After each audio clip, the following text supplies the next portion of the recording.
पाणीपुरवठा मंत्री गुलाबराव पाटील आपल्यासोबत आहेत। सर, जलजीवन मिशन ही पंतप्रधानांची योजना आहे आणि खरं तर हजारो कोटी रुपये थकलेले आहेत। कुठेतरी केंद्राने सुद्धा एक प्रकारचे हात वरती केलेत का? नाही, काही हात वरती केलेले नाही आहे। आता जाऊन आम्ही केंद्रीय मंत्र्यांशी भेटलो, ते पुढच्या काळामध्ये सगळ्या राज्यांचा आढावा घेतल्यानंतर आर्थिक तरतूद करण्याचं त्यांनी आम्हाला आश्वासन दिलेलं आहे। म्हणजे केंद्राने पत्र लिहिलं आहे प्रत्येक राज्याला का सध्या तरी राज्यांनी तरतूद करावा अशा प्रकारचं म्हटलेलं आहे। त्यामुळे केंद्राची सध्या पैसे येण्याची शक्यता दुसरं झाली असं म्हणतात। साहजिक आहे, कॅश शेअरिंग आहे, 50% आपल्याला टाकावं लागणार आहे।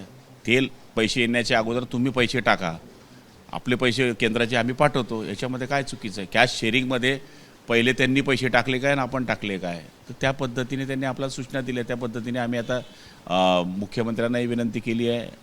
बघू पुढच्या टप्प्यात काय होते। आपल्या विभागाने वित्त विभागाला पाठवलेली फाईल सुद्धा परत पाठवलेली आहे। कुठेतरी लाडक्या बहिणींचा फटका बसला सगळ्याला? काही लाडक्या बहिणींचा फटका नाही आहे। निश्चितपणाने पाण्याकरता आमचं सरकार प्राधान्य देईल आणि मुख्यमंत्री महोदयांना या गोष्टीची सगळी कल्पना आहे आणि आदरणीय शिंदेसाहेब पण त्या दिवशी दिल्लीमध्येच होते आणि मला खात्री आहे की येत्या काही दिवसामध्ये पैसे आल्यानंतर हा प्रश्नच उद्भवणार नाही। जवळपास 35,000 कोटी रुपये थकीत आहेत, कसं तुम्ही करणार? चुकीचं आहे, कोणीतरी आपल्याला चुकीची माहिती देत आहे। 10,000ची बिलं पेंडिंग आहे आणि 35,000 कुठे? 35,000चा प्लॅन आहे कुठे?